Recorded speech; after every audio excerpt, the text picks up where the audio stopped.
see this in the rebuttal. I would be in a state of shock if I did, which would make for actually an interesting, very interesting Q&A. I do not believe that all belief systems are equal. I do not believe that all moral systems are equal. I do not believe that all epistemic systems are equal. Relativism is a toxin. It undermines the emancipatory potential of reason and rationality and how we make better societies and better communities. And with that, our hope that we can be more humane and more just and more civil. Epistemic systems are not like pizza toppings. They're not subjective. They're objective. They're not matters of taste. They're not matters of preferences. There are better and worse ways of reasoning. I'm going to look at some of those today, and better and worse ways of reaching conclusion. The process some people have to come to conclusions have real consequences for real people. And I'm delighted to say that just recently, my government in the United States legalized gay marriage. That was a major, major step forward for human rights.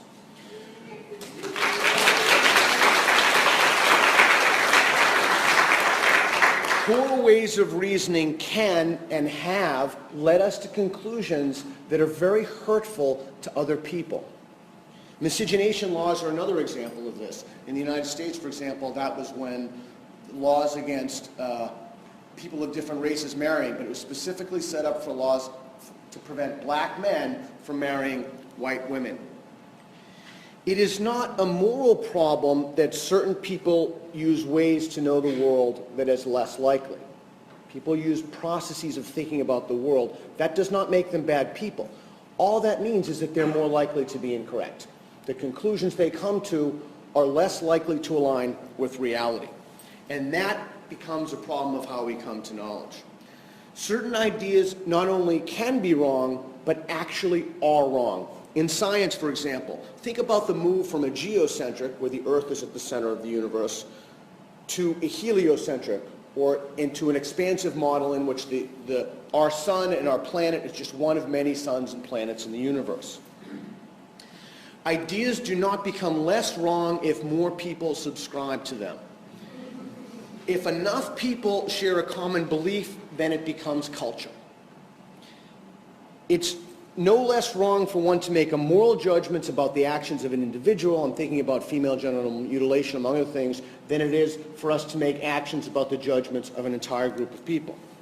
So it's my hope today that in this presentation, I'll provide you with some fundamental ways to make better, more discerning judgments across multiple domains of thought, and that includes the moral arena.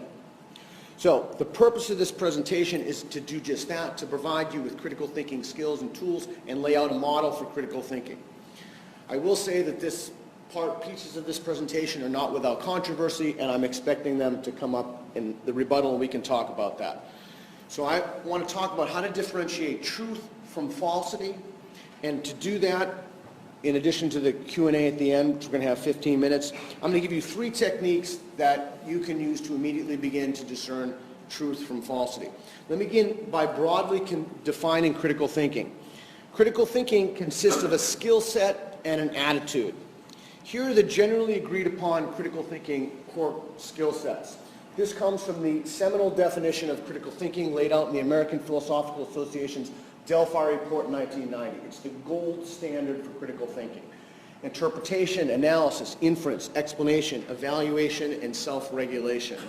So I'm going to teach you tricks today to teach you how to bypass these traditional categories and get right to the meat of the matter. So that's the skill set. This is the attitude. To be a critical thinker, you need 2 things. You need a skill set and you need an attitude. The attitudinal component of critical thinking is important as well. So in my opinion, I'll give you what I think are the most 2. This is, again, a matter of some contention, but I will give you my opinion of what are the 2 most important attitudinal dispositions. The first is, are you trustful of reason? Do you trust reason? Is reason your go-to? Is that how you attempt to adjudicate problems? Do you formulate your beliefs on the basis of reason and evidence, and is that what you value in the process of belief formation? The second one, and the more I study this, the more I'm convinced that this is a root issue, a willingness to reconsider. Do people have a willingness to reconsider their beliefs, or they just write something off as anomalous or offensive? And we can talk about this if you want in the Q&A. People have done some fascinating work on this. Dan Dennett, for example, has done some wonderful work on belief and belief. Okay, so come on in. We have plenty of spaces. Before I tell you a quick story, I just want to show of hands. Who thinks it's more important, the skill set is more important than the attitude? Or here you have three options. Skill set's more important, attitude is more important, or I don't know and I don't care. Who thinks the skill set is more important? Raise your hand. 1, 2, 3. Who thinks the attitude is more important? Holy moly, shamoly. Wow. Perth, Australia. Holy moly. Yeah, that is my opinion. I'm happy to talk about that. My expectation is in the rebuttal that I will hear that. It is my opinion that the attitudinal disposition is more important, but I will tell you in total sincerity that is a matter of controversy. Here is my argument for why it's more important. If you do not have the attitudinal disposition, it does not matter how good you are with the skill set because you won't apply them, specifically to questions that have emotional valence, or specifically to questions that are in the emotional arena. A quick story. My son once went out of the house without a jacket. And I said, "Oh, get your kind of militantly, get your jacket on." And his mother said, "Oh, I said, you're going to get a cold." And his mother said, "No, he won't get a cold. That's not true. That's a myth." I said, "No, it's not." So my wife is a board-certified physician and professor of medicine. But my first reaction to that was to say no. I do this for a living, I think about this all the time, and yet I threw up a defensive mechanism rather than saying, what I should have said was, "That's really interesting, how do you know that?" And hence the tour, the how do you know tour. How do you know that? It turns out she was correct and I was incorrect. Okay, so that remains a question that we can talk about, the attitudinal, and which I expect he will address, but the attitudinal and versus the skill set definition of critical thinking, and how do we make those evaluative judgments. So, when you talk about an attitude or a skill set, you're really talking about tools that you can use to discern make-believe land from reality. Subjective claims, I like this kind of music, I have this kind of taste, from objective claims about facts about the world. What I was going to say Fahrenheit example, but paper burns at 451 Fahrenheit, whatever the translation is. So we have objects fall at sea level. Okay, got that, sea level is the same. So that was kind of a joke. It wasn't that funny, but it was meant to be funnier. So it's talking about the difference between objective things, which are out there, and subjective things. So the basic critical thinking skill set you can learn in about 20 hours. The attitude, some people think it can't even be taught at all. And the problem is that those are difficult to assess in a classroom context, so most educators don't actually administer a test. It's very difficult to change somebody's attitude. And the reason for that is many people think that it's a moral virtue to hold certain beliefs. So they think it makes them a better person if they adhere to a certain line of thinking or a certain conclusion. I'm here to say in no uncertain terms that is not true. It makes you more or less likely to be correct in your conclusion, but it does not make you a better person for holding a particular view. And we can talk about specifics of that.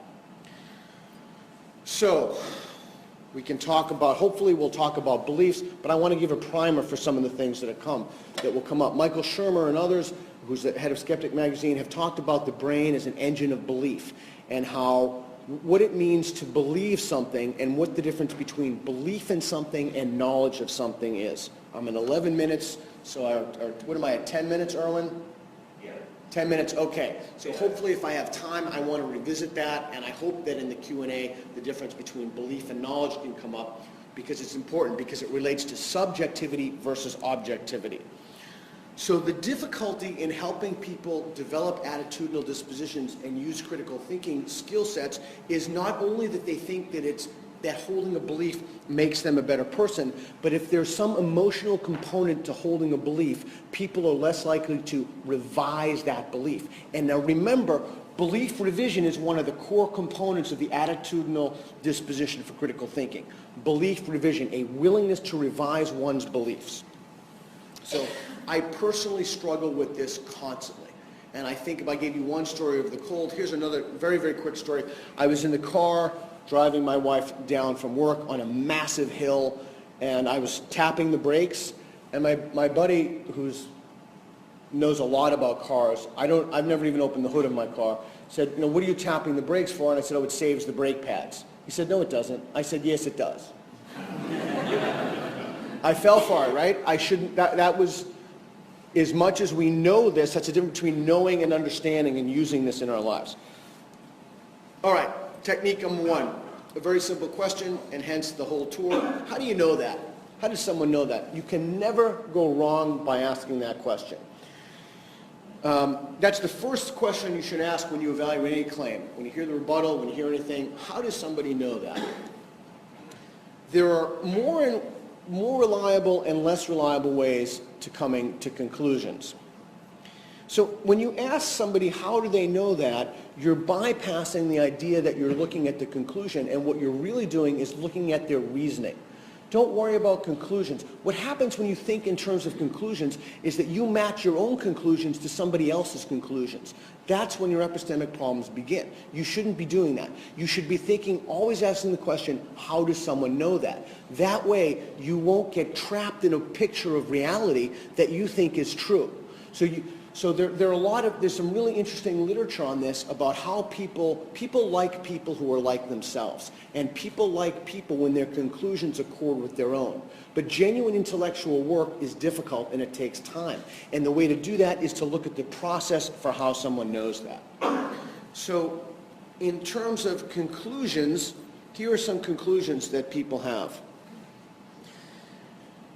Think in terms of processes. How does somebody know that? Why would somebody think that? Great first technique. So we know for a fact that there are good and bad ways good and bad reasons for holding a belief. Here are some bad ways to hold a belief. Somebody told them. Somebody told me that. Somebody, my aunt, the priest, the internet. I saw it on the internet. I saw that on the internet. Before it used to be, I saw that on television. Everybody knows that. Everybody in my community believes that. Well, what if you're specially situated? It doesn't matter. So the popularity of a claim is not evidence of the truth of a claim, nor is the conviction. Conviction in a belief is evidence of nothing but conviction. Your conviction in a particular conclusion does not increase the likelihood that that conclusion aligns with reality. My dog told me. Okay, that's my dog Teddy. I put that in there just in case someone was harboring some relativistic notions that there really aren't bad ways to come to a conclusion. My daughter has finally accepted the fact that Teddy does not speak English. And so as a result of that, she would always tell me what Teddy wants. So think in terms of processes, in terms of methods of reasoning, and not in terms of specific conclusion. And when you ask someone, how do they know that, it helps you avoid thinking about conclusions and instead go back to the processes of knowing. So beliefs that are formulated as a result of these processes that one can rely upon, are less likely to be false. And the best way to do that is to think about evidence. Evidence is crucial in the formation of beliefs. That's the best way to come to knowledge. That may seem incredibly obvious to some people. However, it is less obvious to other people. What do I mean by evidence? Well, let's take a step back. It's actually an incredibly complicated question, but really sincerely ask yourself this question. And by the way, the most important disposition that you can have, period, even beyond a willingness to revise your belief, is self-honesty and sincerity and authenticity. If you're not honest with yourself, the conclusions that you're likely to come to, are less likely to be true. Sometimes people want to believe something so badly that they make a barter, that they swap something in their sincerity and their authenticity. What they barter is they barter their will to believe for their wish to find out. Don't do that. Be honest, be authentic, and always look at what you believe, and don't think in terms of what you want to believe. Think in terms of what's true. So, when you ask yourself sincerely, do you really have a justified opinion, for example, about the healthcare system? Do you have a solid grounding in the subtleties and complexities? Many people are very quick to make judgments about things for which they are not experts.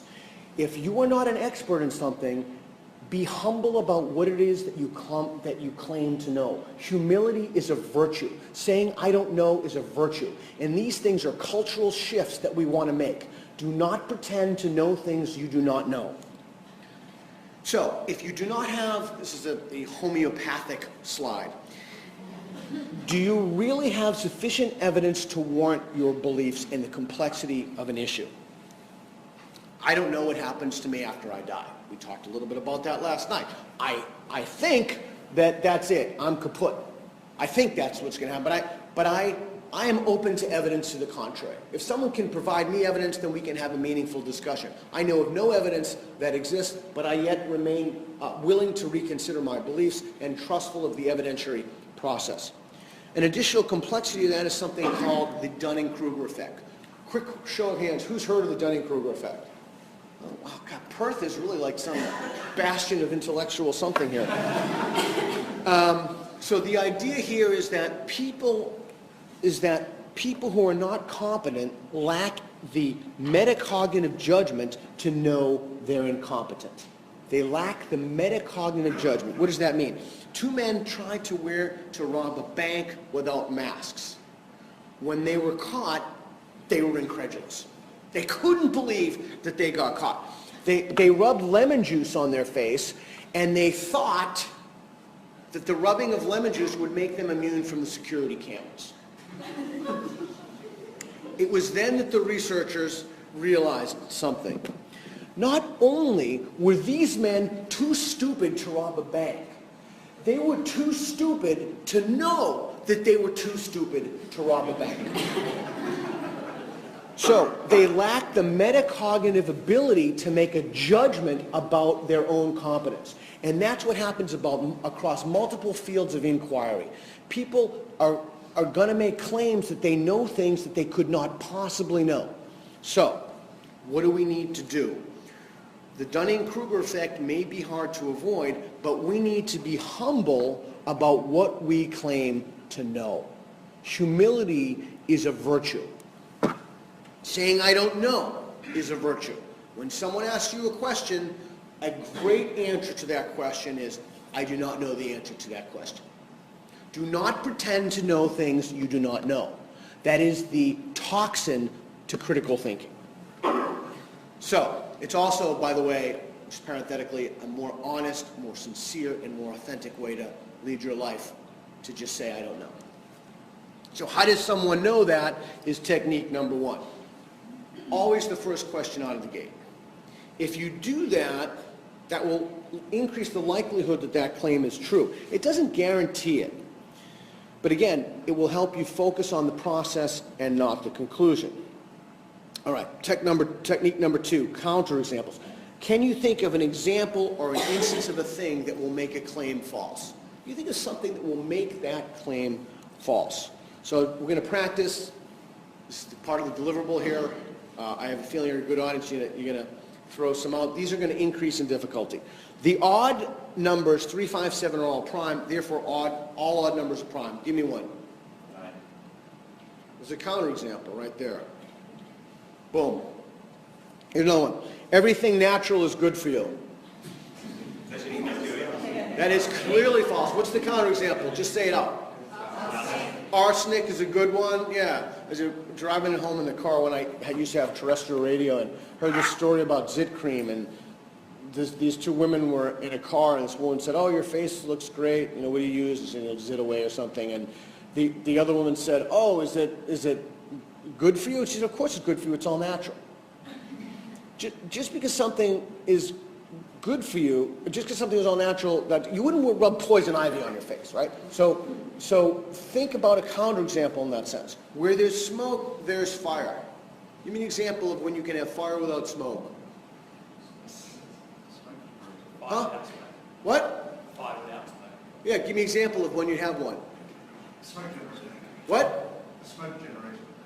A smoke generator would be good. an oven that's been left on would be good.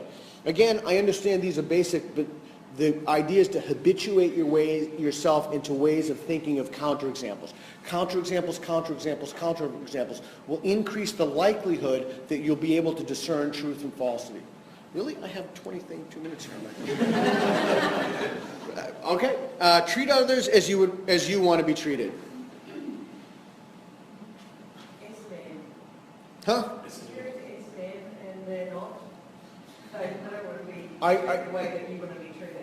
Yeah, I was thinking like sadomasochism or something like that.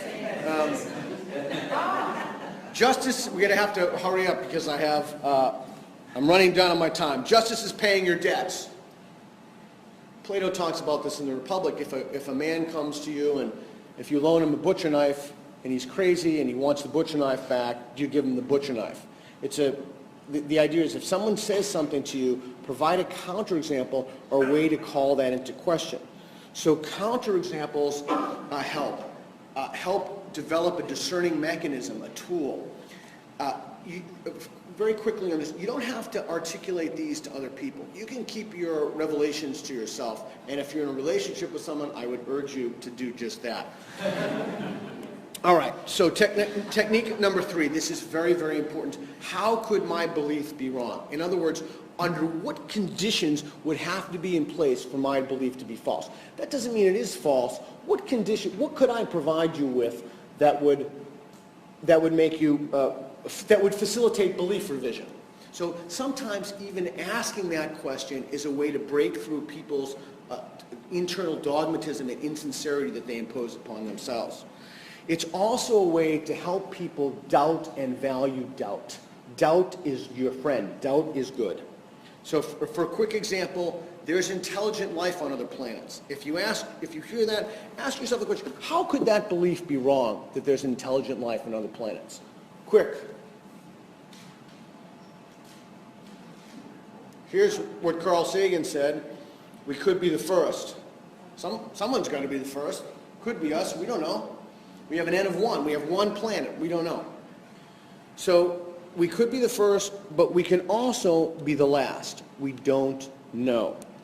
So to quick review about what we've covered today, I said I framed the purpose of critical thinking as a way to enable you to discern truth from falsity. My own opinion, I have given you the 3 tools that I think are very important from having researched this and written about this and taught it. I'm very interested to hear what the rebuttal is to that, and I will tell you with the absolute utmost sincerity, I am completely willing to change my mind based upon the value priority of those, or maybe those ideas aren't right whatsoever, and I can truly tell you from the bottom of my heart, not only will I be thankful for that, I'll have to buy him drinks, because he has prevented me from holding a conception about reality that was not accurate. And when people help us this way, we thank them. We're not mad at them. It's not vituperous. We should be grateful. So the third one, reason and reconsideration. Okay, so those are the 3. So ask, how does someone know that? What are the counterexamples of that? How could that be wrong? And with that ends the Critical Thinking Crash Course, and I thank you very much for listening to that. And one thing I would do very quickly is I'm going to remove this, so it's going to take me about a minute to transfer it to Andrew's computer. So thank you, everyone.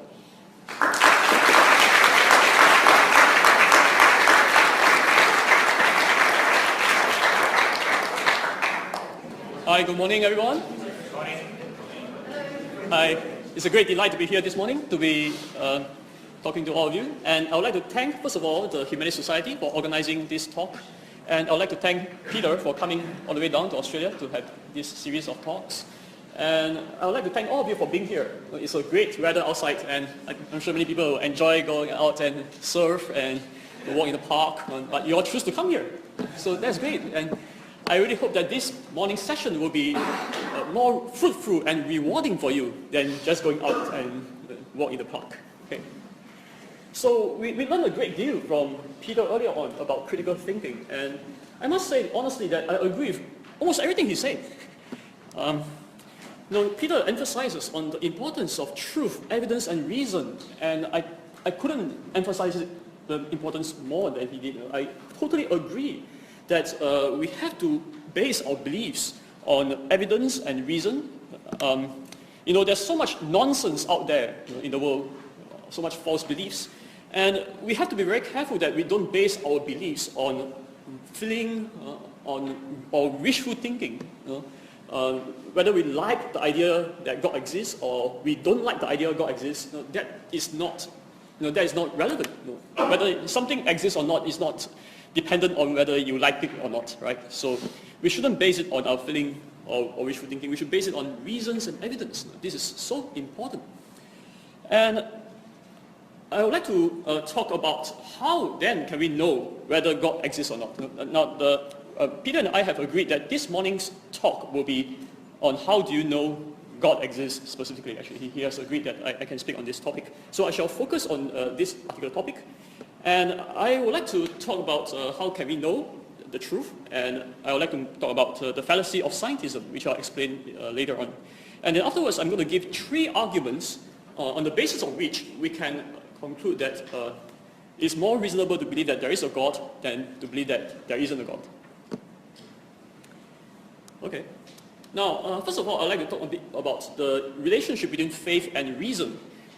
Okay, I'd like to mention that most Christian theologians throughout the centuries agree that believers can give reasons to show that their faith is true, Christianity is true. I have a list of names here. You may not know who they are, but these are some of the greatest theologians throughout the ages. They have agreed on that. And the reason why they agree on that is because you can find the basis of this kind of attitude in the Bible itself. There's a widespread misconception that faith and evidence are mutually exclusive. Well, but this is not how Christians should think about faith. Now, I agree that many Christians do think about faith as without evidence, but that is not how that's not how Christians ought to think about faith. Now, when we look at the Bible, we see proofs, evidence mentioned throughout, from the Old Testament to the New Testament. It's all there. The word proofs is mentioned here in Acts chapter 1 verse 3, in 1 Corinthians chapter 15 verse 6. It talks about empirical evidence for the resurrection of Jesus. Well, he apparently appeared to more than 5 people who saw him. So these are supposed to be evidence. Now, Peter, in his book, quoted from Hebrews chapter 11 verse 1 as evidence that Christians think that faith is without evidence. But actually, when we read Hebrews 11 verse 1 in context of the whole book of Hebrews, we actually realize that evidence is actually mentioned in the book of Hebrews as well. So for example, in Hebrews chapter 2 verse 3 to 4, it mentioned that God has testified to the preaching of the message of salvation through signs, wonders, and various miracles. Now, I understand that some of you here might not believe in miracles, okay, but that is beside the point. The point is that the earliest Christians, the reason why they believe in the Christian preaching is because they think that they saw miracles, they saw things that can only be explained supernaturally, and they took that as evidence for thinking that their faith is true. So it is not the case that they just believe blindly, without seeing anything, but they think they saw Jesus alive, and they took that as empirical evidence for thinking that what they believe is true. So it is not true at all that Christians, according to the biblical authors, think that faith is contrary to evidence. On the contrary, throughout the Bible we see believers mentioning various kinds of evidence for their faith.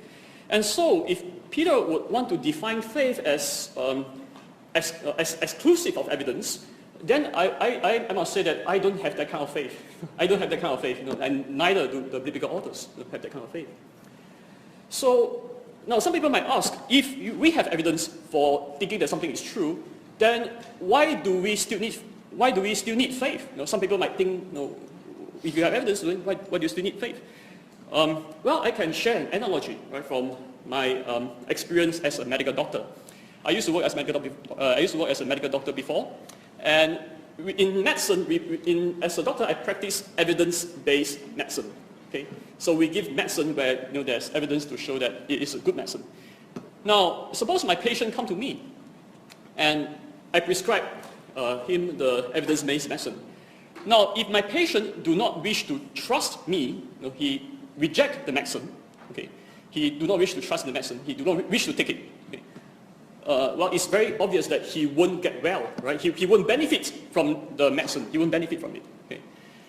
So, while there's evidence to show that the medicine is good, the patient need to trust me. He need to take the medicine in order that he can benefit from the medicine. And in this way, we see how evidence and faith can both coexist. They are actually complementary. So it's similar for the case of the Christian gospel. So the Christian can argue that there's evidence for thinking that the Christian gospel is true, that God exists, that Jesus rose from the dead. But in order that we may benefit from the gospel, we need to accept it. We need to believe in it. We need to trust it in order that we can benefit from the gospel. Okay, so in this way, we see that faith and evidence, they are actually complementary. They are not contradictory. Okay, so now I shall go on to talk about how can we know the truth. Now, many people today hold to scientism, which is the view that science is the best method for discovering truth, or that anything that can be known must be known scientifically. And many people also hold to the view that seeing is believing. You have to see it for yourself before you can believe. Okay, many people hold to these views. But it's interesting that these two views actually contradict each other. These two views actually contradict each other. Why do I say that? Well, because it's evident that science itself deals a lot with unseen entities. If you know anything about quantum physics at all, you know that quantum particles, they cannot be seen. In fact, most of what goes on in the universe, we can never see. What goes on at the quantum level, we never see at all. But that doesn't mean that scientists don't believe that quantum particles exist. They do. And why do they believe that? Well, because these particles help them to make sense of what they can see. Okay? So the existence of quantum particles will help them to make sense of the phenomena which they can see around them. And so what this shows is that using the scientific way of thinking, we can reasonably infer the existence of unseen entities on the basis of what we can see. That's how science works, actually. It's how people construct scientific models and things like that. And in fact, this is what the Bible says as well. The Bible says that God cannot be seen, okay, but that doesn't mean that we can't know that he exists. In fact, it says that for since the creation of the world, God's invisible qualities, his eternal power and divine nature, these cannot be seen. These are invisible. But this can be seen, how? Being understood from what has been made. Okay, the creation, the universe itself provides evidence that this must be the work of a creator. Just as quantum physics, people come to the conclusion that quantum particles exist on the basis of the effects that they can observe. So similarly, the Christian can argue that we can come to the conclusion that God exists on the basis of the universe, which is the effect, okay, of the first cause, a divine cause, a creator, a designer of the universe. So by examining the universe, we can come to the conclusion that God exists. Well, at least this is what the Christian would argue. Okay. Now let's think more about scientism itself. Okay. So Peter encourages us to think critically, and we need to think critically. Okay. We need to think critically about scientism. Is this view true? Now, first of all, we need to pay attention to the fact that scientism is not science itself. Okay? It is not a scientific theory of physics or chemistry or biology. Rather, scientism is a philosophical view about science and about reality. It says that reality must be known by science. Okay, so it's a philosophical view of science and reality. Now, I must emphasize here that I agree that science is a great way of knowing. Okay? I grew up studying science. I studied biology, chemistry, physics, and I went into medical school in Singapore. So, I grew up studying science and I love the sciences. I think it's a great way of knowing. Without science, we can't do medicine, we can't do physics, we can't know a lot of things. So science is a great way of knowing. Okay? We all agree on that. However, we must be aware of the limitations of science. First of all, science cannot exclude the existence of entities which by their nature cannot be detected by the scientific method. Okay, so we must pay attention to this point. Now, many people think that whether God exists or not is a scientific question and should be testable by the methods of science. But actually, this statement assumes that God is supposed to act like a natural entity which behaves in predictable and law-like ways, and therefore can be detected by controlled experiments, like in the test tube, in the lab. But this assumption is false. Okay? Because God, if there is a God, okay, he is not supposed to be a natural entity which can be detected by science. But science detects natural entities, right? Science finds out how the nature works. But God is not supposed to be a natural entity if God exists. He's not supposed to be something like that. He's supposed to be a personal agent who might well freely choose to act in certain ways only on rare occasions. Okay? So we can't expect to test God in a test tube, because God is not supposed to be a thing, something like that. So science is limited in that sense. Secondly, science requires various forms of philosophical reasoning for the development of its explanations. Science requires deductive reasoning, inductive reasoning, statistical, causal reasoning, and the justification of all these methods of reasoning are actually philosophical in nature. Okay. So science cannot answer why scientific results should be valued. Okay. Science itself cannot answer this question. The answer to this question is philosophical rather than scientific. So why should we value science? Why should the power to make predictions be valued as an indication of truth? Now, science is rightly prized for its ability to make predictions, which you can test and confirm using scientific experiments. But why should this be valued as an indication of truth?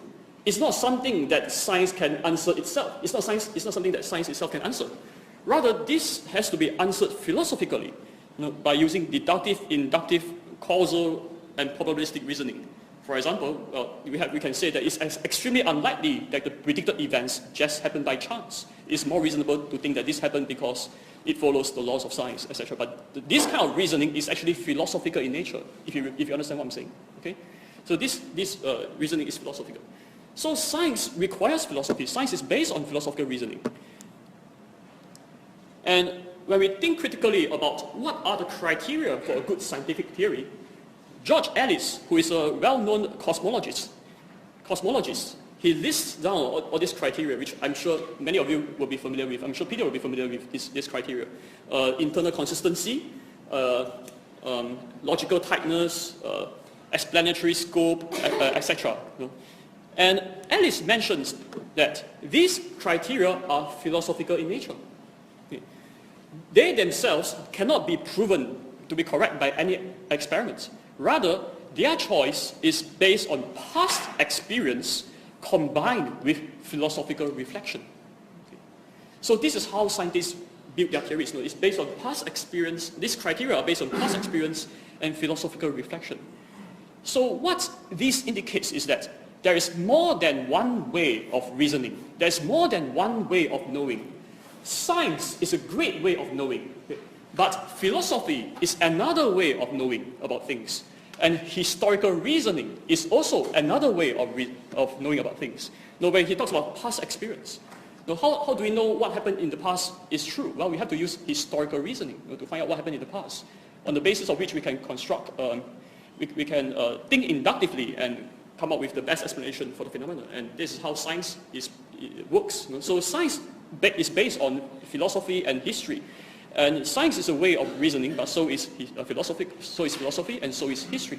So there are various ways of reasoning. And which types of reasoning we use depends on what we are trying to find out. Okay? So if we want to find out how the universe works, okay, how our human body works, then of course we have to use scientific method. Okay?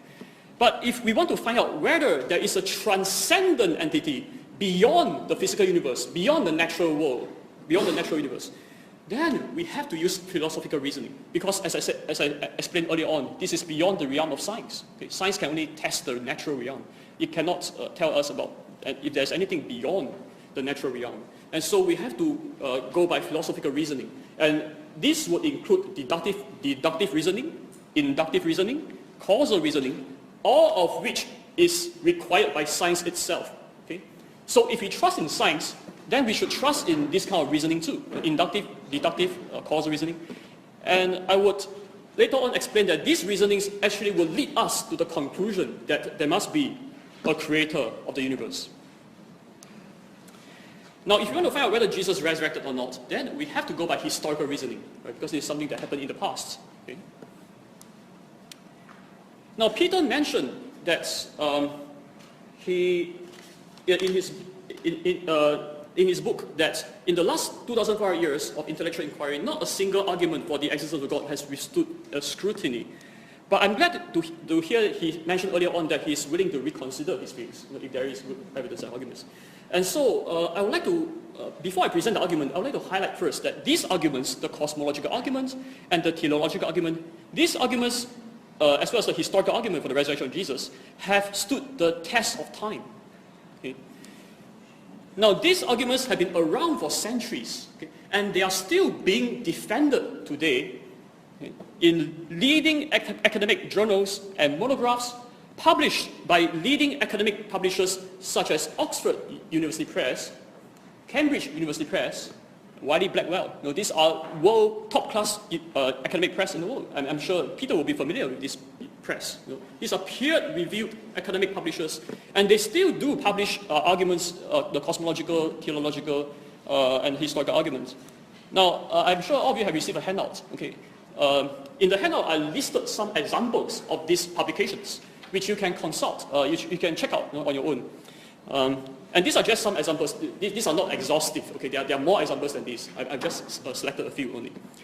And so, for example, this article by John Polkinghorne in the Oxford Handbook of Science and Religion, it talks about the teleological argument for the existence of God, and so on and so forth.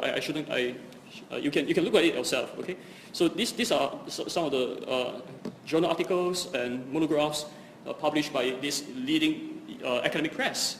And I would like to ask Peter, which academic peer-reviewed literature has defended the existence of the Easter Bunny? I can't think of any, honestly. And which peer-reviewed literature has defended the existence of the flying spaghetti monster? Or the existence of Zeus? I can't think of any. Because these things, we all know that they are myths, they are legends, they are fake. We have no evidence which deserves our serious consideration for any of these things. Now, there isn't anything such as Easter Bunny and things like that. So, but on the other hand, we still find today, in the 21st century, all these these publications published by leading academic press, which defends the existence of God and the resurrection of Jesus. So I hope all of you see the point that it is quite absurd to compare Jesus with Easter Bunny. You know, it's quite absurd to compare the resurrection of Jesus with Easter Bunny, or to compare the existence of God with Zeus or the flying spaghetti monster. You know, I think that such comments are based on ignorance, actually. So if we know anything about the academic literature, we find that God is still seriously being discussed and defended today. Okay, so I hope that we will seriously consider this evidence, rather than just dismiss them out of hand without even looking at them. Okay. Yeah, I'm very glad to hear Peter, he says he's sincerely willing to reconsider the evidence. And I hope that this attitude, and he mentions that attitude is the most important thing. Even before we talk about critical thinking, we must talk about attitude. Are we willing to consider the evidence? Are we willing to seek the truth with an attitude of humility? And to really desire, sincerely wanting to know whether God exists or not, rather than just basing it on our feelings or wishful thinking? Are we really wanting to know? Okay. So I hope that the Bible says that if anyone seeks God with all his heart, he will find God. That's what the Bible promises. And we have this literature which I think deserves our serious consideration. Okay, so I shall conclude my talk with three arguments, very briefly, which I think indicates that God exists. Now, the first argument is the teleological argument. Now, we need to ask this question. Why do the unintelligent physical entities of the universe consistently behave in an orderly manner which can be described by elegant and intricate mathematics? Now, the universe doesn't have to be like this. The universe could have been total chaos. Or if the universe had order, it could be just very simple order. It doesn't need all this complicated mathematics in order to exist. So the universe doesn't have to be like this. But why is it like this? I think this is a very good question to ask. In fact, Einstein himself asked this question. We all know that Einstein is one of the greatest scientists of the last century. Well, he says that a priori, one should expect a chaotic world. because that is much more probable. A chaotic world which cannot be grasped by the mind in any way. But on the contrary, we don't observe a world like that. Einstein says, even if man proposes the axioms of a scientific theory, the success of the scientific project presupposes a high degree of ordering of the objective world. Okay? So what he's trying to say is that this idea that laws can be described by mathematical equations is not something that we just construct with our mind. Because even if you construct a theory, in order for your theory to work, the objective world must be of a character, must be of a nature that allows it to be described in such a way. The objective world itself must have a high degree of intricate ordering. And this could not be expected a priori. And Einstein says that this is a miracle, which is being constantly reinforced as our knowledge of science expands. So what Einstein is saying here is that science is based on a miracle. Science is based on the miracle that our world, our universe, can be understood in a rational way, which the laws of science, the universe behaves in an orderly manner which can be described by all these incredibly elegant mathematical equations. We see all these equations here, which is incredible. It takes a genius, super genius, to work all these things out. But the objective world is of a character that allows this to happen. And is how incredible, intelligent, there must be an intelligent mind that is behind the universe, in order that the universe is like that. Because we can't expect this a priori.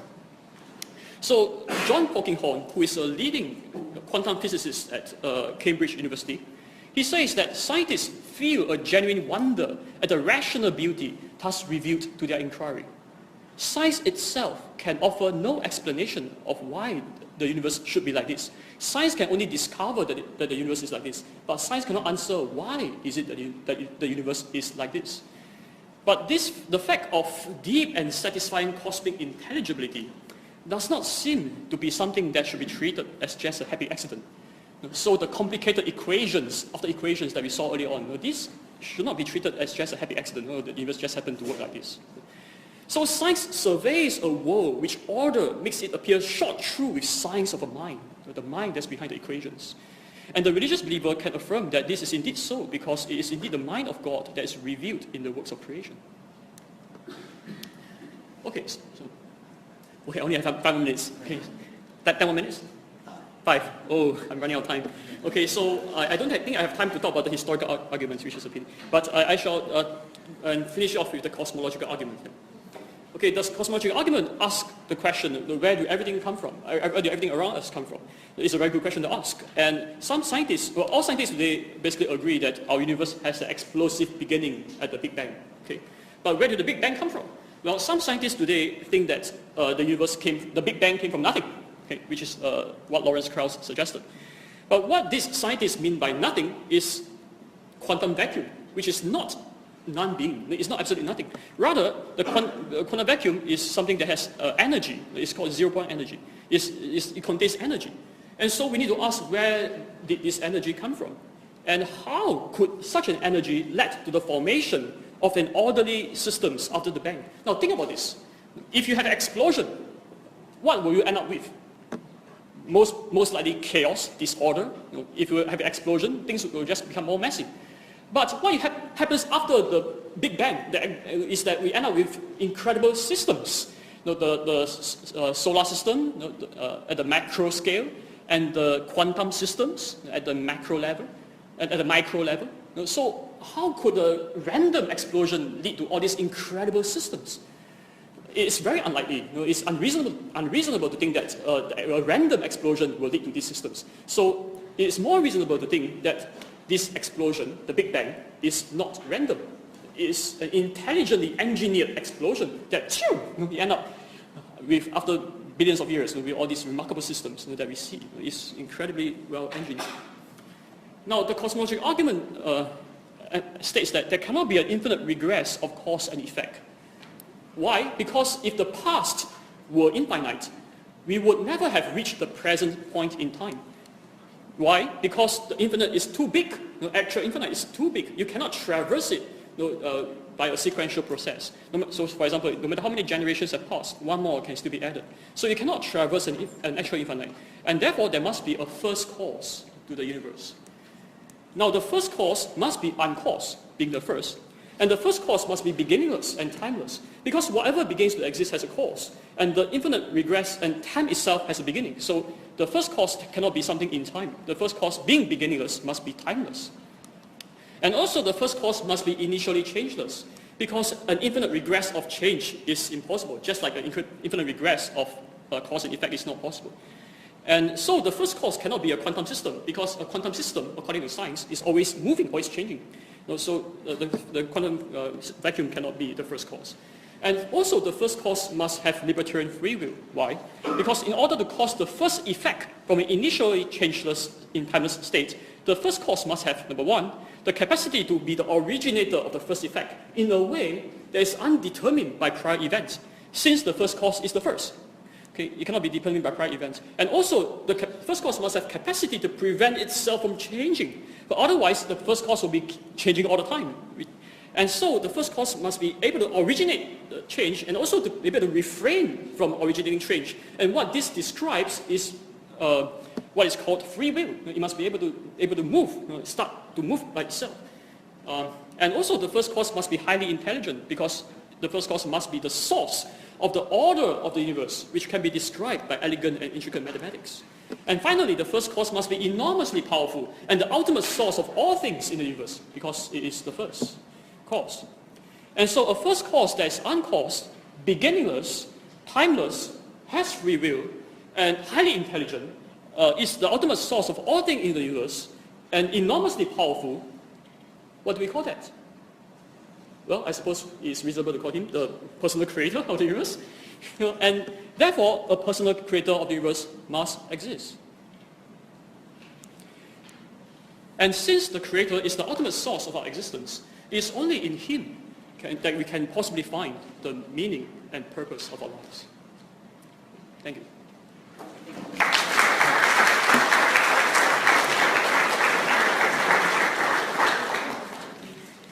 Well, thank you. Pardon me? I'm sorry. Okay, yes. I don't bite. I'm confused. Okay. Maybe you'd help me. So I'm happy to talk about that, and I will give you my word. I'll answer your question that you asked me directly. I'm confused, though. I thought you were going to give a counter to my presentation.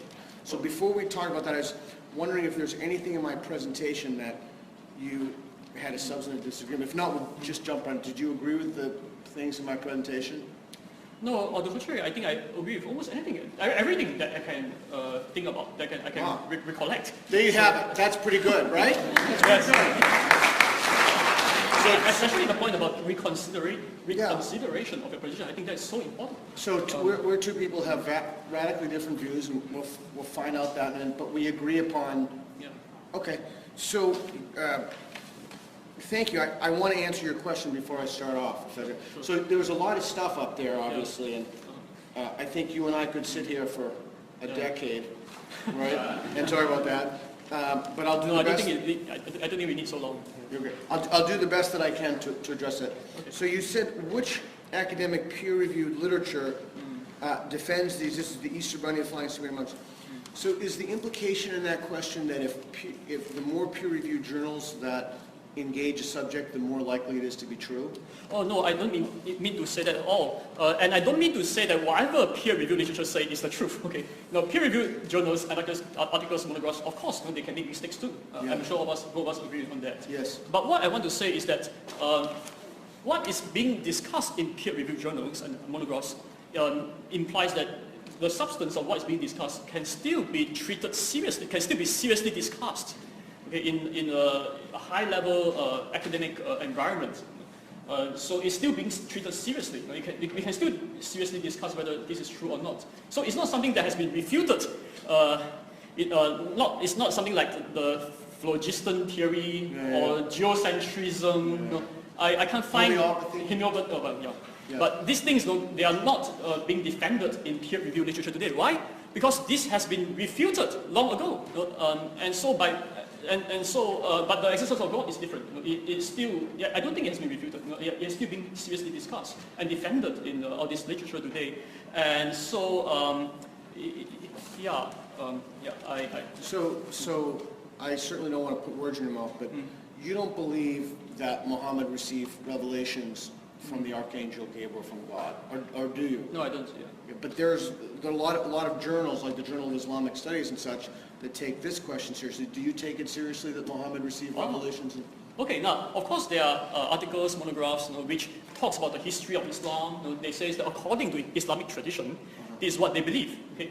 But this is different from saying that there is good historical argument to show that the resurrection of Jesus happened, which is a different question. You see, it's a different question about saying what is. It's a different question about saying what is it that some traditions say happened, and whether there is good evidence to think that it really happened. These are two different questions. On the first question, yes, we have monographs talking about the history of Islam, what Muslims believe.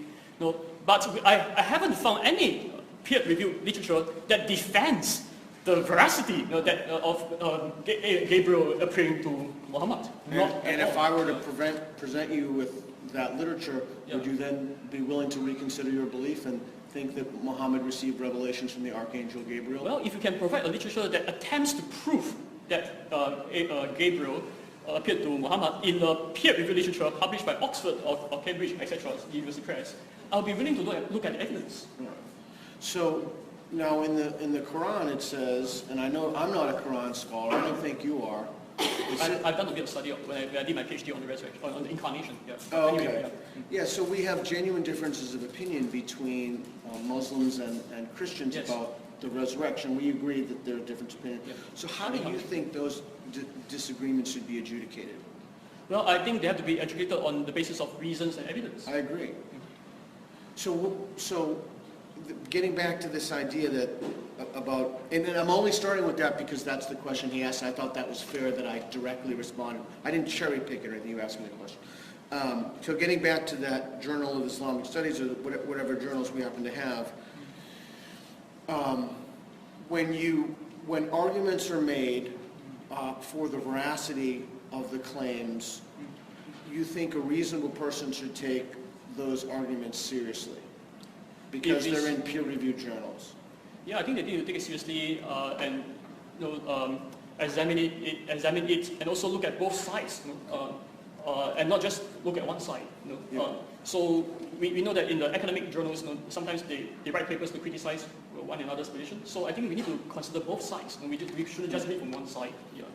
But sometimes, there's a journal of, now I don't know your metaphysical, I know some of your metaphysical beliefs, but there's which I should probably ask what your metaphysical beliefs are, but there are some journals, like the Journal of Creation Studies, that they do not accept the facts of evolution. Yeah, those journals are not published in this kind of high-level academic. Yeah. Okay. So just so that I understand how you come to knowledge. Oh, sorry, I thought he was telling me about the time. Yeah. I'm so paranoid about the time. So just so I can understand how you come to knowledge, the way you come to knowledge is if something is published in a high-tier academic journal, you would give it consideration?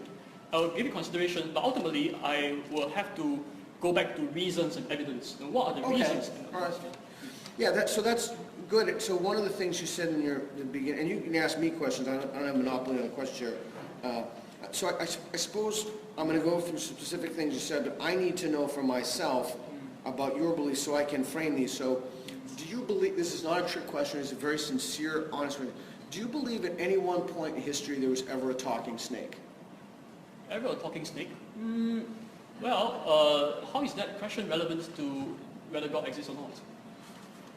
Well, it's relevant because it teaches me what your ontology and your metaphysics is. So, for example, I'll answer that question, but why don't you answer the question first, and then I'll answer how it's relevant. Do you think there was ever a talking snake? No, the reason why I ask whether is it relevant or not is because we can ask questions about the Bible, from Genesis to Revelation, and we can keep talking for the rest of the decade. We can talk for 1 decade about the Bible from Genesis and Revelation. But I don't think we need to talk about this. But don't obfuscate. Please let me answer. But you are obfuscating. It's a yes or no question. No. Let me finish what I'm saying. Okay, what I'm saying is that in order to know whether God exists or not, okay, we don't have to answer all the questions in the Bible first before we can come to the conclusion whether God exists or not. Okay? Rather, in order to know whether God exists or not, what we have to answer is the cosmological argument, the teleological argument, and this would show that a creator exists, and the historical argument would show that the resurrection happened, and it will show that Jesus is God. So in order for someone to become a Christian, you don't have to answer all the questions about the Bible first before you become a Christian. Even I myself haven't answered. So in order for someone to become a Christian, all he needs to answer are two questions. Number one, is there a God? Number two, is Jesus God? If there are good reasons for these two conclusions, that there is a God and Jesus is God, then I think we ought to be Christians. We ought to believe Jesus. And as for whether there's a talking snake or not, we can answer all these questions after we have believed. So I guess we have it's really, like, if you ask me if there's a talking snake, could you do that? Out of curiosity, but it's not No, relevant. I do not believe it's a talking snake. That took 1 second. Okay. So, it's a very sincere question. I'm not screwing with you. No, I really understand. Yeah, I really want to know. Do you believe at one point there was ever a talking snake? Don't obfuscate, just a simple yes or no question. Yes, I do believe, yeah. But Okay. The reason why I said what I said earlier on is because you can keep on asking me questions, whether there's a talking snake, whether there is Jonah was swallowed by a whale. You can ask me all these questions, which I think will take away too much of our time here. No, I think it's essential to the whole question. I don't think it's essential to whether God exists or not. Does it? I don't think it's Does it trouble you that you think there was a talking snake? Not at all. I suppose if there is a God, then and if there is evil spirits, and you mentioned about that, you saw the devil earlier on? I did. I have videos of the devil. Yeah, okay. So I do. I can show you on my feed. He's in the Tasmanian Zoo. And so if there is a God, and if Jesus is God, and if Jesus tells us that there is evil spirits, then I suppose the evil spirits could have the power to possess a snake and make it talk. I mean, yeah. I have to be honest with you. I find it unbelievably concerning that belief doesn't concern you. Not at all. I think it's perfectly consistent with the belief that there is a God. And No, that, I think evil spirits. that, yeah, I think that's. I'm going to be. I like you. We had dinner. I really do like you. Yeah, I like you too. And I think I think you're sincere. I think that is a delusion about the nature of reality. Why? Well, if I walked outside, look, if you walked, let's really be honest here. Anybody in this whole world, if they were to walk outside tomorrow and start raking their garden, you have gardens over here in Perth, and there was a snake, and it was like, knock it off, jackass. You would be freaking out. You would be freaking out. I will be. Yes. I would be freaking out. I agree. Yeah. And that doesn't mean I can't believe anybody in here wouldn't say they'd be freaking out about that. Yeah. Well, the fact that we don't observe it now doesn't imply that it didn't happen in the past. Okay. All right. Look, I want to use our time as efficiently as possible. Yeah. But the reason I ask you that question is because that lets me understand the ontology, the metaphysics, the conception of the nature, the stuff in the universe that you have, and then I can figure out the further questions you ask. You said. But let me just clarify that Yeah, my please. belief in God is not based on whether there's a talking snake or not. So even if there isn't a talking snake, I suppose Genesis chapter 1 to 3, some historians, some biblical scholars actually interpret them differently. They say that it might be allegorical or whatever. Different Christians have different views about this. Okay? So I'm not saying that this is something that's essential, that you have to believe in this before. No, I know you're not a hegemon or anything. I'm open to reconsideration. Yeah, if you yeah. can, yeah. So I want to say that this is not essential to the crucial question. I'm not asking you to speak for our Christian. I'm just asking for you what you believe. Yeah, So I personally believe, but even if I'm wrong about that, that doesn't mean that God doesn't exist. That doesn't mean that I'm wrong about God. So you said something that was super interesting to me. Okay. Perked up about a lot of things that you said. And obviously we don't have time to go through a bunch of things. You said about the Bible, you need to believe it in order to trust it. No, I said that you need to believe it in order to benefit from its promises. But that doesn't increase the likelihood that it's true. I agree with you. The reason why I think it's true is not based on belief, it's based on evidence. Belief is You based on... believe that it's true because it's based on the benefits? No, it's based on evidence, I said. Oh, I was going to say, that would be shocking. No, I said evidence. I'm sorry, I said evidence. All right, sorry. Yeah, Sorry about yeah. that. That would have been an interesting, then I would have demanded that the Q&A be extended for a period of time. So, the other thing is, and again, you're free to ask me any questions you want. You said that the universe provide, and if I got this wrong, would you please tell me? Okay. Yeah. You said that the universe... So wait a minute, can I clarify? So yeah. Is 10 minutes that he questioned me and then 10 minutes I question you? Or? I think it's 15 total. Yeah, we can continue with the questioning. It's okay. I think it's very interesting. Okay, because I do want to ask some questions. You can ask me any question you want. So how about I do this one, and then you ask me questions. Sure, okay. And then I really want to make sure that, like we spoke about, that everybody really should have an opportunity. Yes. And the other thing is that we're going to give us an extra... We're going to be here afterwards, so if you want to ask us a question, that if you have a question, we didn't get time to... He's going to be here, and he can answer your question, I can answer it. So no one's going to walk out of here feeling shortchanged, right? Okay. So you said that the universe provides evidence that there must be a creator. I've never understood, like I legitimately, I know really smart people who believe that, and can you help me understand that? Okay.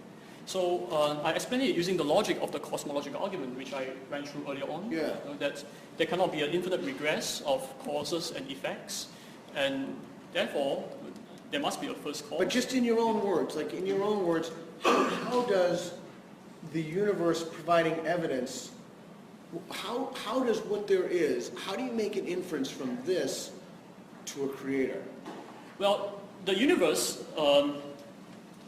has causes and effects, right? So if you ask where do I come from, I say I came from my parents. Okay. If you ask where do my parents come from, I said I came from my parents' parents. Okay. And the question, so we know that causes and effects are present within the universe. Okay. And if you keep on asking, you can go all the way back to where did the first humans come from, where did the first life come from, where did the Milky Way came from, where did the universe came from. We can keep on asking, and we need to ask whether is it possible to have an infinite regress, okay, or not. And I think that there are good reasons for thinking that an infinite regress is not possible, and therefore there must be a first cause. And the first cause must be of these properties. That's the Kalam. So if I could show you that was not true, okay. And I'm not saying I can, but if I could show you in the remaining time we have, because I want to make sure you get to ask me questions as well, would you change your mind about it? Yeah, I would change my mind about the Kalam, yeah. Okay, so maybe we can have a conversation about that. Sure, yes. It's up to you. Yes, I would like to, yeah. Okay. So we should, before we have that conversation, maybe we should go over it one more time for everybody to make it clear. Is that okay? Just so that everybody knows what we're talking about? Sure, yeah. So you want to do that, or you want me to do it? I'm talking too much, you can do it. Okay, let me go through again the Kalam argument. Now, it says that it cannot have an infinite regress, and let me explain more why I don't think that infinite regress is possible. Now, so I talked about whether there be infinite regress. I came from my parents from my parents' parents, etc. Okay. So now let's think about it in a reverse way. Okay. So I have 3 daughters. Okay. So you can consider me as the first generation, and they are the second generation. And if my daughters marry and have children, they'll be the third generation, starting from me. So starting from me, I'm the first generation. My children, second generation. My grandchildren, the third generation. And we want to ask the question whether could there be an actual infinite number of generations? Okay. If my children's children keep on having children, and they have children, no matter how many generations have passed, one more can still be added. So if you reach 1,000 generations, you can still add one more, 1,001. If you reach 1 billion generations, you can still add one more, 1,000,000,001.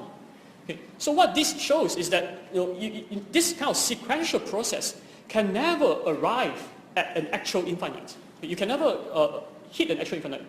Okay. And why? Because an actual infinite is too big. It's bigger. What the definition of actual infinite means bigger than any finite. Okay, bigger than infinite. So that's the meaning of actual infinite. So you can never traverse an actual infinite. You can never reach an actual infinite starting from this point.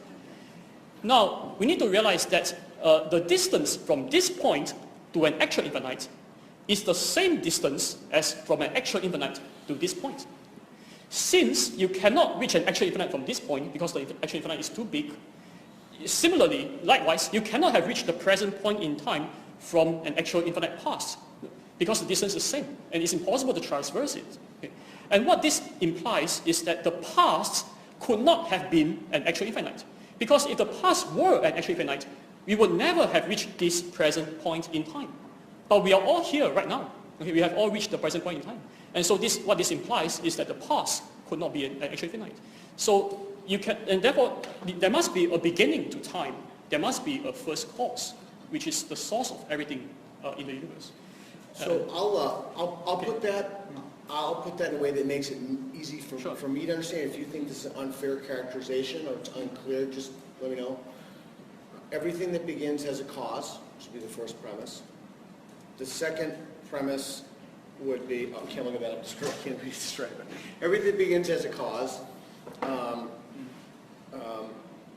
Everything that exists has a cause. The universe exists, therefore the universe must have a cause. So people put another premise in there and say, the cause of a thing can't be itself, so it has to be something outside of itself. So the cause of the universe couldn't be the universe, it has to be something transcendent or outside the universe. Therefore, the universe has a cause that's outside of itself. That's how I take it to be at a oversimplified, but a easy to understand level. When you stated, when you restated the argument just now, I think you missed out one word. Yeah. So you said everything that begins to exist has a cause. The universe exists, and therefore the universe has a cause. Yeah. I think what you missed out is that the universe. Transcendent. No, the universe begins to exist. Well, you know, see, that's why I was looking for markers here, but I was going to write that on the thing, but we don't have any. I don't think we have any markers. Okay, so I guess we don't need them. If that isn't clear, just come up afterwards or ask in the Q&A, and we can explicate that a little more. So we talked last night at dinner. A few things. Isn't the best way to find out if that's true through physics and science? Isn't the best way to figure out, as Sean Carroll said in his debate with William Lane Craig at Caltech, we have multiple competing models of the nature of reality.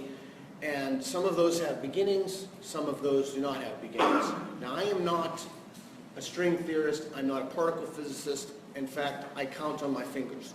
So I am not positioned to make a judgment about Stenger or Krauss or those guys.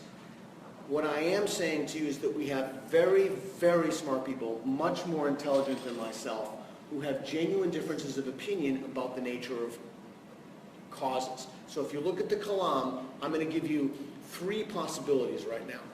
One, Lawrence Krauss's possibility that the universe popped in from nothing, a universe from nothing. Again, please don't ask me to explain that to you. It's way above my head, and I'm not going to pretend that I know something I don't know. Two, the late Victor Stenger wrote a book, God in the Multiverse, in which he said that there is an infinite number of Big Bangs happening at an infinite number of times throughout the cascade throughout all time, backwards and forwards. Three, there was some kind of a council of creators or an individual creator. Now, I'm going to give three arguments, and then I'm going to give another way to conceptualize the problem. We cannot, if we are honest and sincere with ourselves, and we do not start with the conclusion there is a creator, we simply cannot assign probability values to that, given that we have some incredibly smart people like Krauss, like Stenger, Victor Stenger is now deceased, like Krauss and Stenger, who were atheists, who had radically different views about how the universe began. So we have a genuine difference of opinion of people who actually know about physics. So given that, why would you privilege one interpretation over another? Thank you. That's a very good question. And the first thing I want to say is that what you have just said is based on the assumption that this question must be answered by science. Okay, but I think that this assumption is false. As I explained earlier on, there are different ways of reasoning. There's scientific way of reasoning, there's philosophical way of reasoning, and in fact science is based on philosophy. Okay, so philosophical way of reasoning needs to be taken seriously. In fact, the criteria for a good scientific theory are also philosophical. The criteria are philosophical. So it is wrong to assume that we must look to the scientists for answers. This is the first point I want to say. And the second point I want to say is that, let me finish. But the first point is important. Your first point is important. Yeah, let me finish. Okay. Let me finish, and then you can reply. Yeah. Okay. So the first thing I want to say is that scientism is false. And the second thing I want to say is that yes, we have very smart people who disagree about these. Yes, it's true, but we also have very smart people who hold on to the cosmological argument as well. In fact, many of the most brilliant thinkers over the last thousands of years, including even in the modern era. Now, some of them, many of them, still hold to the cosmological argument. In fact, I mentioned that the cosmological argument is still being seriously defended in top-tier peer-reviewed journal articles and books. So this argument has stood the test of time, and it has been believed by many highly intelligent people as well. So this is the second point I want to say. And I'm losing track here, so you can give me another one, but then I won't be able to address them as we go on. Oh, okay. I still have a few more points to say, but okay, I'll let you reply. Yeah. So just because a lot of people have believed things doesn't make it true. I mean, we just had large hadron colliders and particle physics. We've made more progress in the last 10 years in particle. And again, I'm not a particle physicist, but don't you think that the way to answer that question is through the tools of science and through physics will provide us with the answer to that question, not theology? I never said theology. I said philosophy. But you can't reason to a conclusion without physics. I think I already answered earlier on that to come to the conclusion whether there is a transcendent cause beyond the natural world, this question is beyond science, because science can only study the natural world. And rather, we have to go by philosophical reasoning. In fact, science requires philosophical reasoning anyway. So based on philosophical reasoning, based on inductive reasoning, we can come to the conclusion that there must be a first cause. Okay, wait a second, because you threw a lot in there. So, yeah. But we have evidence, we have reasoned evidence from people who disagree with each other, yeah, who would normally be nice bedfellows. Do you have that expression here, bedfellows? Would normally be nice bedfellows, who have used the tools of science to offer us different explanatory models for the nature of the universe. I don't understand how you can discard that. Like William Lane Craig discarded. The only way you can discard that is either one, if you have incredible knowledge of particle physics, or two, is if you started with your conclusion first and then reasoned backwards. No, I think the way we can come to conclusion is to go by reasons and evidence, and we have to understand the limitation of science on the one hand, and also understand that cosmological models, scientific models, are judged on the basis of philosophical criteria, which I mentioned earlier on. And what happens in the case of many of these models is that they have ignored serious philosophical problems with their models. So for example, the model that postulates an infinite past, that we have cycles and cycles of universe, that model neglected the problem of traversing an actual infinite, which I demonstrated earlier on. You cannot traverse an actual infinite. But scientists who came up with such models, they ignored the philosophical problems. But you cannot do that, because in order to evaluate whether a model is a good one, you have to consider philosophical criteria. So this is one point why there's so much problems with this. And the other problem is that why there are such disagreements. I think that the disagreements in many cases concerns the processes of how the universe came about. And science can study that. Science can study the processes. Science can study how the universe works, as I mentioned earlier on. But to answer the question of ultimate origins, you have to consider philosophy. Because in order to back the question against the transcendent creator. And so scientists have discovered the universe has an explosive beginning. Science has discovered the process by which our universe came about. It's through the Big Bang. So science can discover processes like this. And different scientists have different ideas about what are the processes before the Big Bang. Some scientists' trials suggested there was a quantum vacuum before the Big Bang. Others think that there are other universes before the Big Bang. So all these disagreements concerns the processes of how we arrive at this present point in time. But these disagreements does not refute the logic of the cosmological argument at all. It doesn't. No. We are out of time. Thanks. I want to throw to the audience, and please be assured that there's going to be a bit of a sausage sizzle outside, so you'll be able to speak to our speakers more personally in the garden outside rather than here. So, yes, the question lady at the back. Thanks for the engaging debate. I wanted to ask both of you one question, but just to get there, I wanted to make a couple of points, which I did write down in case I got nervous. Okay. So I just want to say that I'm glad that you both agree that critical thinking and reevaluation is an absolute essential for a moral world and for a great world. And like Andrew, I'm a doctor, and I think actually all three of us are probably agreeing that science is fallible, that we have intelligent people that disagree, and they're all scientists. Yes. And we have people that recognise something outside of science could also be true. Okay? And I wanted to say that the lack of evidence to prove something is not the same as having evidence to disprove it. Okay, that's pretty simple. And the existence of people believing something is not evidence that it's true. And that goes for Christians, which would be his argument, but it also goes for like Andrew, but just because Einstein believes something doesn't make it true. The inability to explain something ought to lead to the answer, I don't know, which is one gives point, which I agree with people do. And that is for both of us, or three of us, the Big Bang. So, Peter, you've explained that you don't know what started the universe, and that multiple scientists don't know. And Andrew, I think, well, I'm not sure if you actually can see this point that you don't know either.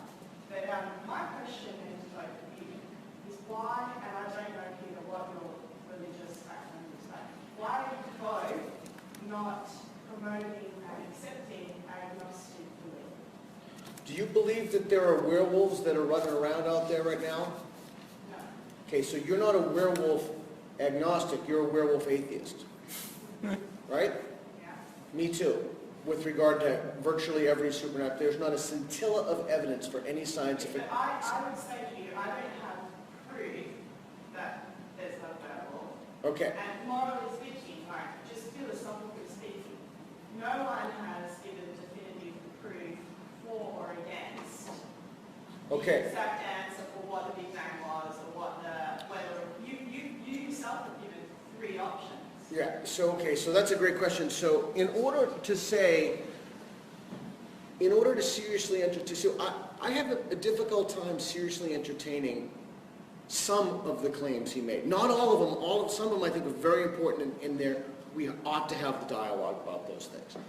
In order to seriously get to the level of maybe, I think we're rather betwixt by language. To get to the level of maybe, you have to have sufficient evidence that would put you there. There are no werewolf droppings. There are no werewolves running around. No, but as far as I know, nobody has videos of werewolves. That would get you to a maybe. There is simply... The lack of evidence is not evidence itself. So you don't have evidence for a scientific, complete knowledge of where it's come from.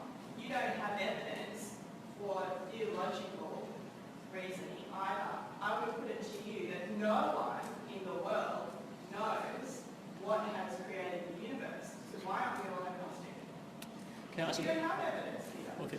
Now let me answer your question. So now, the reason why I'm not an agnostic is because I do think that there are good reasons and evidence for thinking that God exists, a creator exists. In fact, I already presented them. You know, Well, I think that evidence was pretty flawed. why? Because you base evidence on the fact that the Bible uses the word proof. No. Just because the Bible says that there were proofs, just because there were like years, thousands of years of people who believed in Christianity, use that as evidence. No. I'm sorry, but I think you have misunderstood my presentation thoroughly.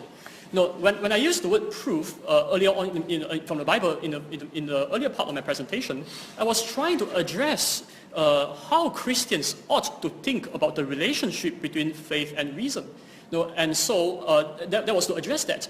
But when I actually go on to show why I think that God exists, I did not use the Bible at all. No, I started from philosophical premises, the cosmological arguments, that you cannot have infinite regress. That was your argument at the end, which actually I thought that there were quite a few good points in that. Okay. But So, you yeah. got to a point which you got down your argument line. You got to a point where you said, therefore he must have been intelligent. Well, I mean, that's an assumption. Well, no, I didn't just assume it. I give reasons for it, right? I said that it must be intelligent because it must, being the first cause, it must be the originator of everything in the universe, including the laws of science, which has this incredible, intricate order that can be described by mathematics. And if I... Sorry? Say you assume something has to have free will and you assume something has to be intelligent. No, I didn't just assume it. I give reasons for it. No, and so this argument is not based on ignorance. No, rather, it's based on reasons. I'm actually not having a problem with either. Well, I'm having kind of a problem with both. I just don't think that there's evidence that either of you or anybody in the world has. So I would suggest, Peter, based on what I would agree completely with, if you don't know something, you should say you don't know. So I would suggest that all of us don't know. If I've been unclear with that, let me re-articulate myself.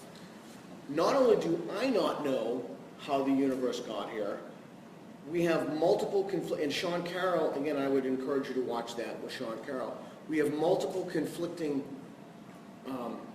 analyses of evidence from people who are actual physicists, unlike us, who have substantive disagreements about the nature of reality. The way to answer those questions is through science. The problem with invoking the supernatural realm of anything, well, there are multiple problems. That would be like a 20-minute answer.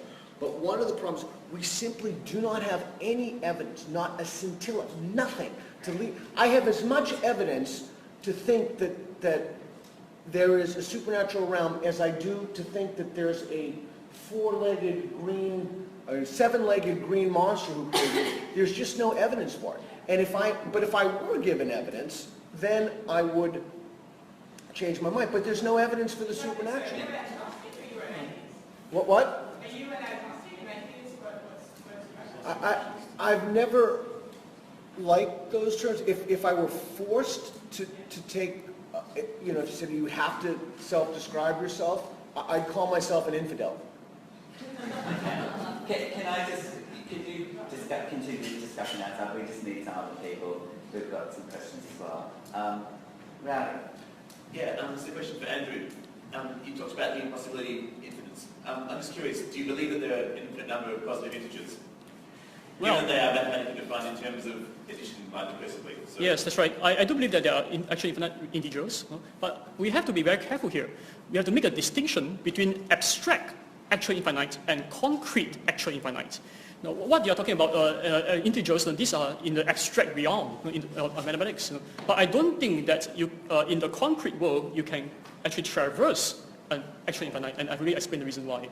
Sure, but I mean the same philosophical problem that you have, because I mean time is not a physical thing in the same way. So I mean the same traversal problem would apply surely to that. So you could say that because you can never add an infinite number of times, you can never get to an infinite number of positive integers. Wouldn't the same argument apply in that? Oh no, my belief in that there is an actual infinite number of integers. Yes, I think that we can conceptualize in an abstract realm that there are all these integers out there, but that doesn't mean that you can actually traverse them in the concrete world in a sequential process one after another. It doesn't work. Thank you. Betty with her hand up. Nice and loud for me. I'm deaf in this ear. About the cosmological argument and address my question to Andrew, and thank you both for your very interesting presentation. My issue is with the very first premise of that argument. I would like to know why you believe the universe must have a cause, and what you mean by universe. Are you talking about the universe that we're currently occupying, or the universe pre-Big Bang? Yeah, thank you. This is a very good question.